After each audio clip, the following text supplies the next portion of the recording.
Evening comes late in Sedona.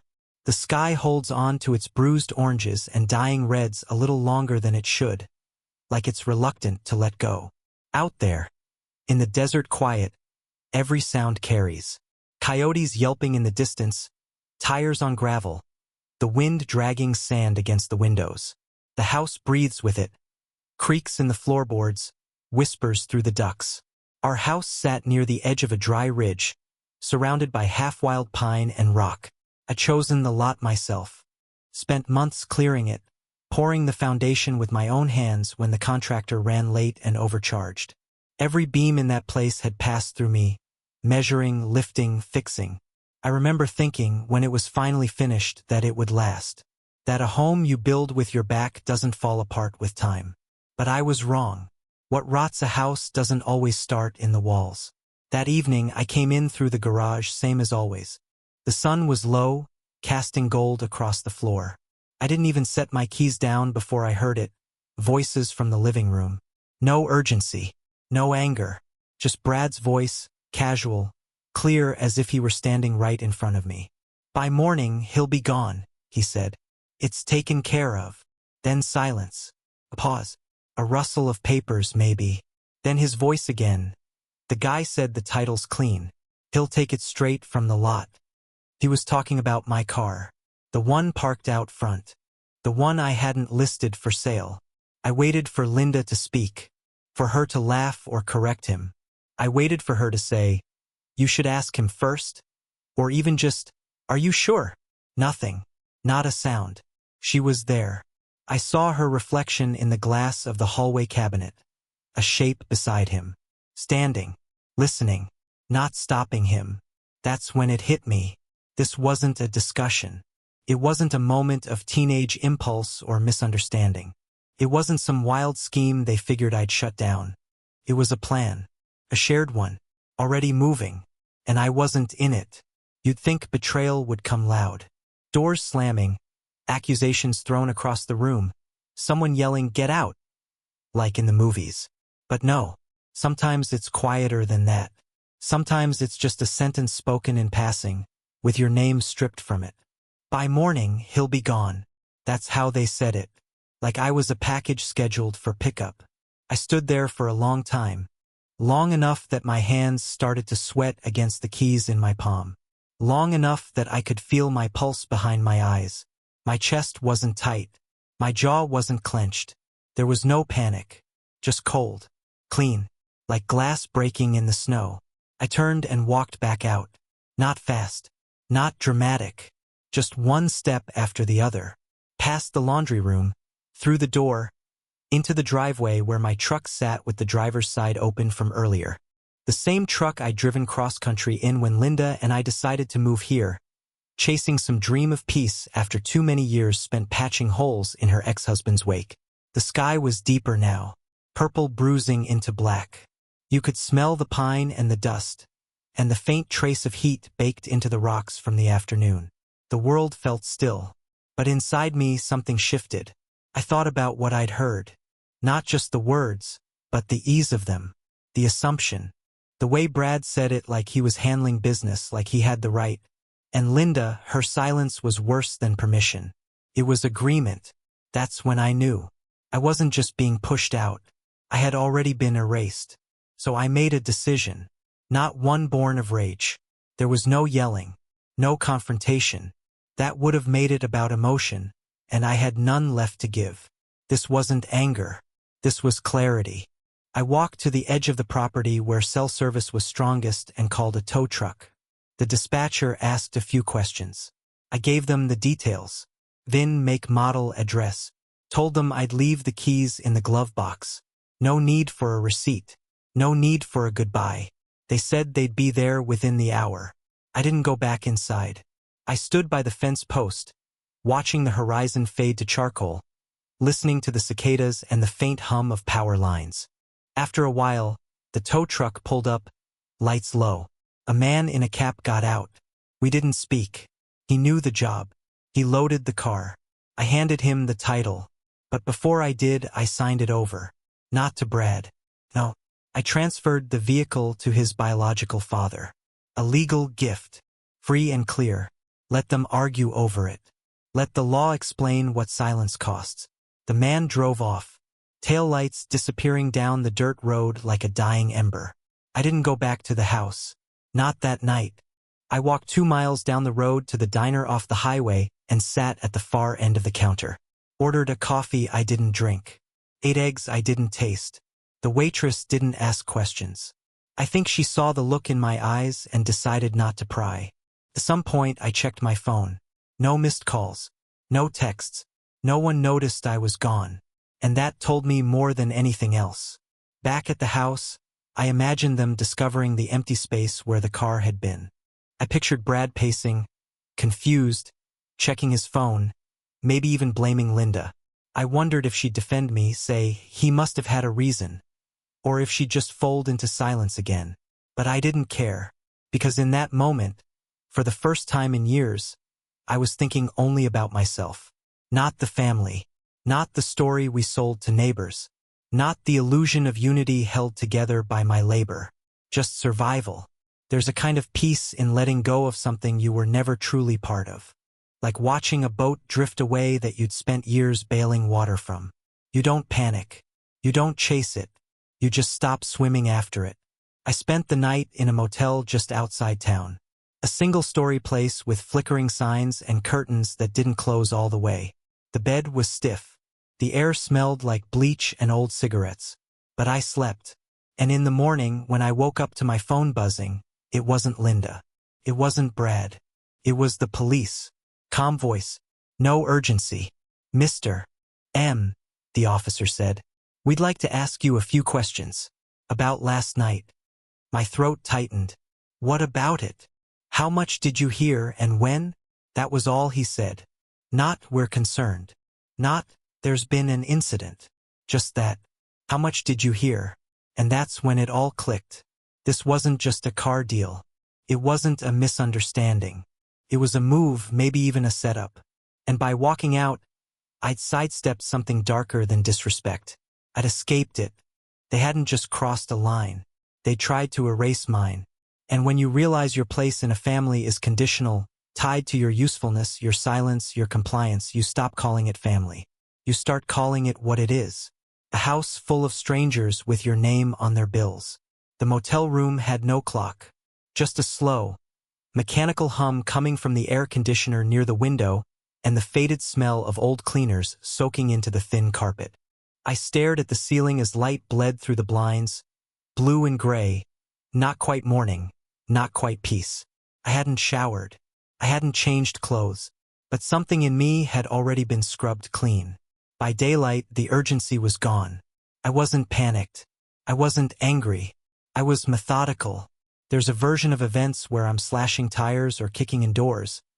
But that man doesn't survive. That man gets arrested. That man loses everything. I had no interest in being loud. Cold is better. Cold moves in silence. I opened my laptop. A familiar ritual. The screen lighting up with the same accounts I had spent years checking late at night to keep the family afloat. Mortgage. Utilities. Car insurance. Streaming services even Brad never said thank you for. But today wasn't for paying. Today was for subtraction. I started with the car, the one Brad had so casually spoken about, already promised to someone else like it was his to give. The one I had signed over 12 hours earlier to his biological father, Dean. I pulled up the DMV site, logged in with credentials they never knew I had memorized, and updated the record. Not just transferred. Gifted. No sale. No value assigned. No tax. I pictured the look on Brad's face when the new title arrived in the mail. When he realized he didn't even own the thing he'd tried to give away. That it belonged now, legally and without condition, to the man he still called Dad. The man who hadn't paid a cent toward its registration, upkeep, insurance. Let Dean explain the liability. Let Dean tell his son why it suddenly couldn't be sold. I moved to the bank next. Logged into the joint account Linda and I had opened years ago. The one she promised would be just for groceries, just to keep things clean.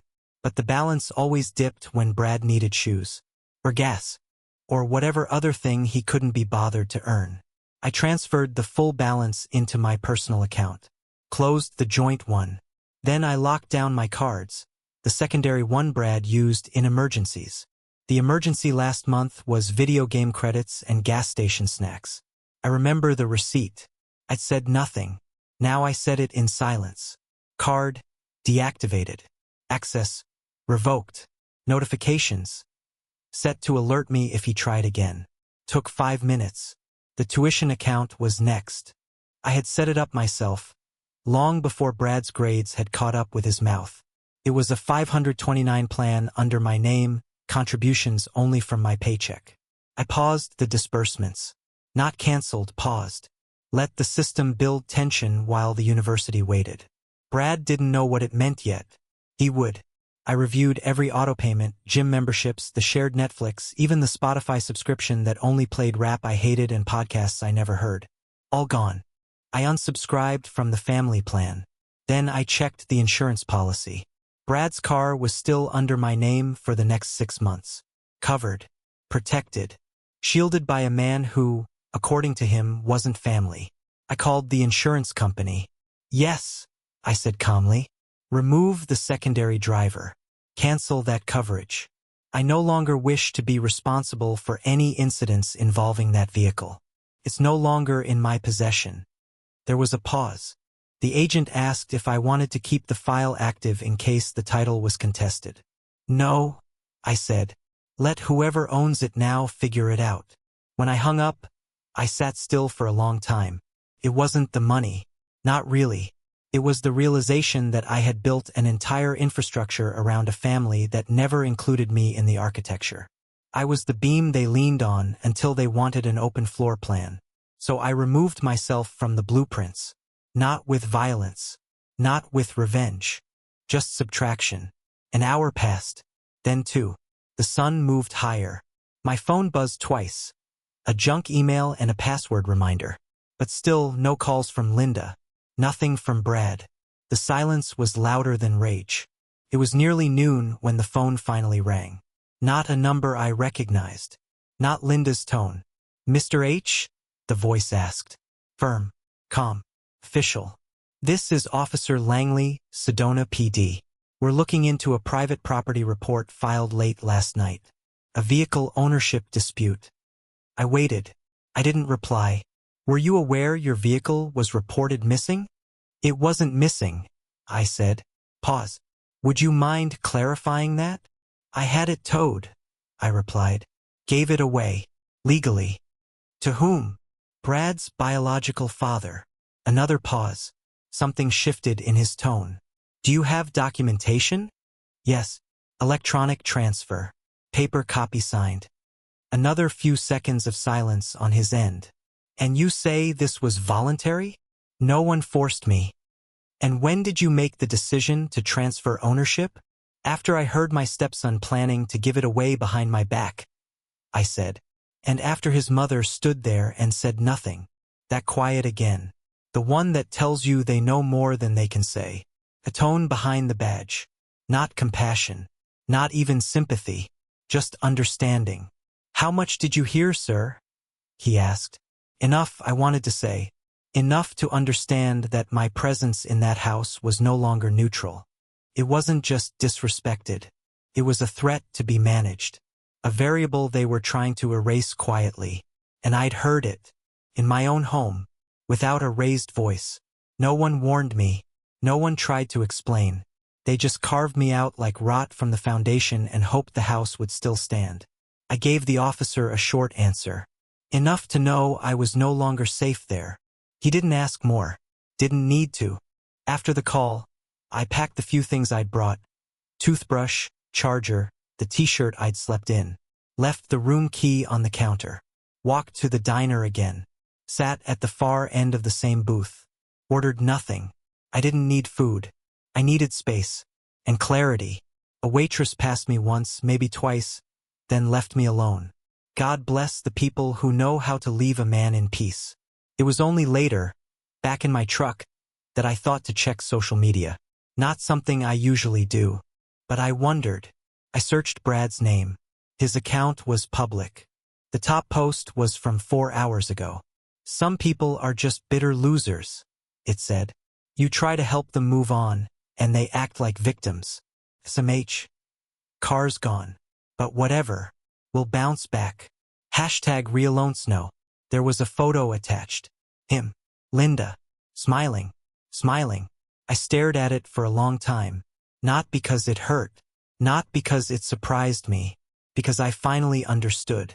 They didn't just exclude me. They replaced me. Quickly. Publicly. Without hesitation. There was no room in their story for a man like me. Not anymore. And I had given them everything. I drove east for hours. Didn't check the map. Didn't need to. The roads out here don't care where you're going. They stretch in every direction. Long enough to make you believe there's peace at the end of one of them. I wasn't looking for peace. I was just putting distance between me and the sound of Brad's voice. The stillness of Linda's silence. Somewhere outside Cottonwood, I pulled into a gas station. Filled the tank. Bought a bottle of water I didn't drink. The clerk didn't speak. I think he knew better. I checked into a motel behind the pumps. A place that didn't ask questions. The carpet was worn. The door stuck. The TV only got one channel. I dropped my bag by the bed and sat down hard enough to make the frame creak. Then I just stared. The air was still. Dry. It smelled like forgotten cigarettes and detergent. Somewhere beyond the thin walls, someone laughed. A couple arguing. A dog barking. All of it distant. None of it mine. That's when the memories came. Not dramatic ones. Not fights or slamming doors. Just moments small and sharp. The kind you overlook when you're trying too hard to belong. The kind you excuse because you're afraid of what they really mean. Like the first Christmas. Linda said we'd keep things simple. A tree. A dinner. A few gifts. Brad had been 12. He opened the drone I'd saved up for, the one he'd circled in the catalog. Didn't look at me. Just muttered, "Thanks, Mom," and moved on. Linda smiled. She said, "He's shy with gratitude." I believed her. Then there was the time I took Brad to a job site. Let him hold a nail G***N. Showed him how to frame a wall. He was 15, arms too thin for the tool, eyes too distracted. I'd hoped it might be a bonding moment. Something we'd look back on later. That night, I overheard him tell a friend on the phone. It was boring. Just some dumb thing he wanted to do. Not my stepdad. Not even my name. Just he. Like a distant relative. A stranger who happened to pay for the lights. I remember when he got his learner's permit. Linda asked me to teach him. I said yes. I always said yes. Spent weekends in empty parking lots, whispering instructions, trying not to flinch when he slammed the brakes. Every time he got out, he walked away without a word. No thanks. No acknowledgement. Linda said, "He's a teenager. You know how they are." I did, but it still hollowed me out. It wasn't just Brad. It was the way Linda treated the small things like they didn't matter. The way she'd say, "Don't make it worse," when I tried to talk about how he shut me out. The way she never used the word family when we made plans. Only us three. As if I was still on probation. And I kept telling myself, time will fix it. Respect will come. Love is built, not given. But now, looking back from the edge of the motel bed, I saw it clearly. Time hadn't built anything. It had just stretched the silence farther. I thought of the bills I'd paid. Not out of obligation, but belief. That if I carried them long enough, they'd see. That if I showed up every morning, every dinner, every sick day and celebration, eventually they'd turn around and call me what I was trying to be. Not step, just dad. But that never came. Not even close. There were birthdays where Brad barely looked up from his phone. Vacations where I drove 6 hours while he slept in the backseat and never said thank you. Weeks where Linda barely spoke unless she needed a wire transfer or a favor. I had spent years being a silent service line. And the worst part? I'd let them. Because part of me thought that was the price of being accepted. That if I worked quietly, patiently, without ever demanding recognition, I'd be granted a seat at their table. But families don't work like that. Love isn't earned through self-erasure. And silence isn't the same thing as peace. I pulled out my wallet. Flipped through the cards. There was a photo tucked inside, old and bent. One of those mall booth pictures where we'd all crammed into the frame. Brad had been 13. He wasn't smiling. Linda was. I looked tired, like I'd already begged *n fading at the edges. I set the photo on the nightstand. Didn't look at it again. I thought about calling someone. Not Linda. Not Brad. Just someone, a friend, maybe. But the truth was, I hadn't kept many. Too many missed calls. Too many times I'd said, "Can't tonight. The kid has a game." Or, "Linda needs help with something." I'd built my whole life around being available to people who never saw me. And now that I was gone, no one noticed. Not even them. Not a single message. Not even a question. Just absence. I didn't cry. There were no tears left. Just a flatness in my chest. A kind of stillness that felt more like an answer than any conversation ever had. I lay down without turning off the light. Stared at the ceiling fan. Didn't sleep. Didn't move. Somewhere around 3 a.m. I sat up and opened my laptop again. Not to reconnect. Not to forgive. Just to confirm what I already knew. Brad's social accounts hadn't changed. Still public. Still petty. His latest post. A meme about toxic masculinity. A caption that said, "Some guys just can't handle strong women and strong sons." Dozens of likes. Linda had commented a heart emoji. That was it. No questions. No clarifications. Just confirmation. They'd rewritten the story already. I was the villain now. Or maybe just the obstacle removed. Either way, I was out of the frame. And that was the real betrayal. Not the post. Not the car. Not even the plan I overheard. It was the speed with which I vanished from their version of the truth. Like I'd never mattered. Like 16 years of sacrifice could be erased with a single click. I closed the laptop. Sat in the silence again. This time it didn't ache. It just echoed. And for the first time I believed it. Some things don't heal. They end. I didn't go back. Not the next day. Not the next week. Not when the bills came due or the questions started piling at the front door like unopened mail. The motel staff stopped asking if I was checking out. They just slid the receipt under the door every morning and let me be. I left the room each day not to go anywhere, just to move. I walked the old downtown blocks of Cottonwood. Stopped at diners where no one knew my name. Wandered hardware stores like muscle memory was stronger than reason. I watched fathers with their kids, girls on their phones, boys slouching behind their mothers, and wondered how many of those men were ghosts like me. Present in form, erased in title. The world kept spinning. Gas prices rose. Monsoon clouds built up over the ridge. I saw a fire start on the news in Flagstaff. A dry season flash. Something about that felt poetic. If I had believed in signs, I might have called it closure. But I didn't need symbols anymore. I had the truth. Came in small pieces like glass dug from skin. A friend from town ran into Linda at the grocery store. Said she looked tired. Mentioned something about just her and Brad now. No hint of grief. No mention of absence. Just adjustment. Recalibration. A family -1. There were stories. Versions, spins, narratives shaped like puzzle pieces that didn't need me to complete the picture. One had Brad describing me as unstable. He left over a car, he said. Like the years hadn't built up to a crack that finally split the foundation. Another version had Linda saying I walked out without warning. As if silence weren't the final word in a marriage that had been wordless for months. None of them included me. None of them acknowledged what I heard. No one said, "He left because we made him leave," and I didn't correct them. Because when a house collapses, the dust settles fastest on the ones who run first. I didn't leave because I was angry. I left because I finally listened. That was my mistake all along. Not listening. Not to what they said out loud, but to what they showed in every look, every shrug, every dinner where Brad ignored me, every evening where Linda let it slide. They had told me for years where I stood. I just hadn't heard them clearly until that night. So no, I didn't come back to explain myself. I didn't wait for a phone call with tears, or a text with apologies.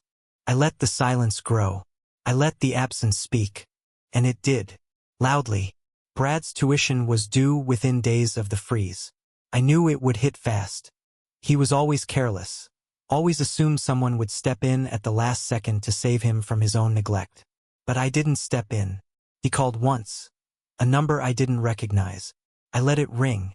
He texted, "I know you're mad. I get it. Can we talk?" There was no dad. Not even a Michael. Just a neutral voice trying to find footing again. I didn't reply. A few hours later, another message. "You're really gonna let this ruin everything? Over a misunderstanding?" I stared at the word misunderstanding until the letters blurred. I remembered exactly how he said it. "By morning, he'll be gone. No stutter. No panic. No regret." I blocked the number. Linda tried next. Her message came at night. I was sitting in the dark, the TV humming with static, the motel too quiet. "I never meant for this to happen." That was all she wrote. As if what she meant mattered now. As if silence wasn't its own kind of decision. I didn't answer. Not because I hated her, but because I finally understood what you allow, you endorse. And she had allowed every dismissal, every cut, every time Brad called me him and not dad. She had stood beside him that night and let me vanish. So now I stayed vanished. Eventually, the messages stopped. People don't chase ghosts forever. A few weeks passed. I moved out of the motel. Rented a short-term apartment near Prescott, nothing special. One bedroom, no family photos, no echo of a life that pretended to be mine. The kitchen was clean. The couch faced nothing but a blank wall. I liked it that way. No one knew where I went, and no one asked. That was the final confirmation. Whatever role I had played, husband, father, provider, it had never been real to them. Just a placeholder. Just a shadow filling the absence of a man who'd left first. Funny thing was, I used to hate Dean, Brad's biological father.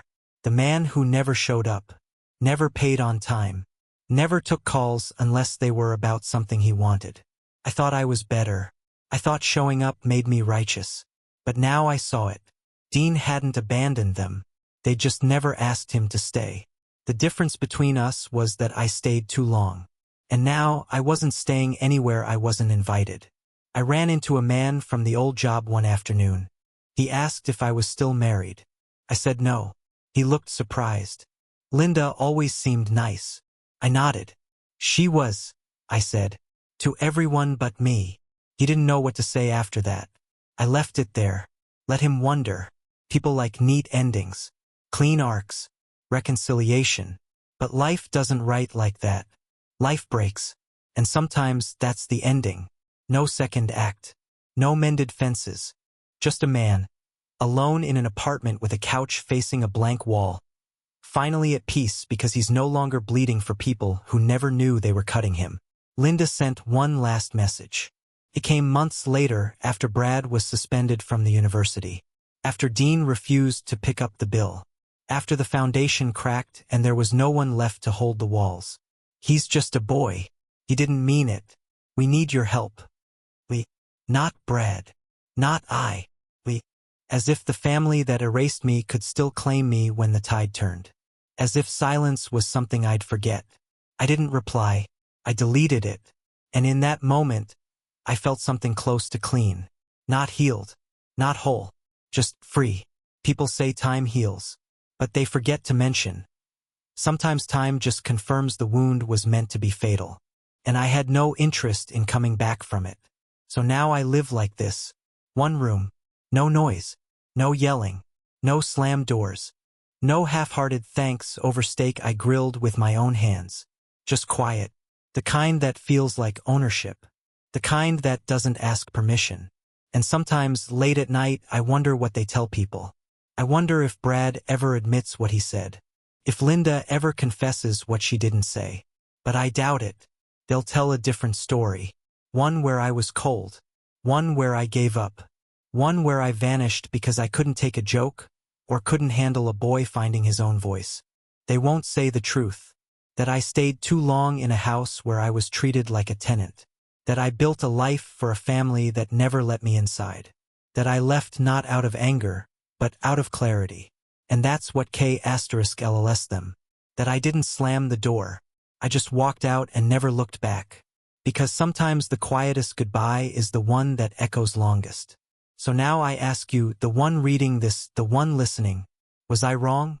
Was I cruel to leave when the mask dropped and I saw what I truly was to them? Or was walking away the first honest thing I'd done in years? Tell me, if it had been you, would you have stayed? Would you have bled for a family that only noticed you when you stopped giving? Would you have kept pretending? Or would you have done what I did? Left, without a word. Because sometimes silence isn't surrender. Sometimes silence is survival.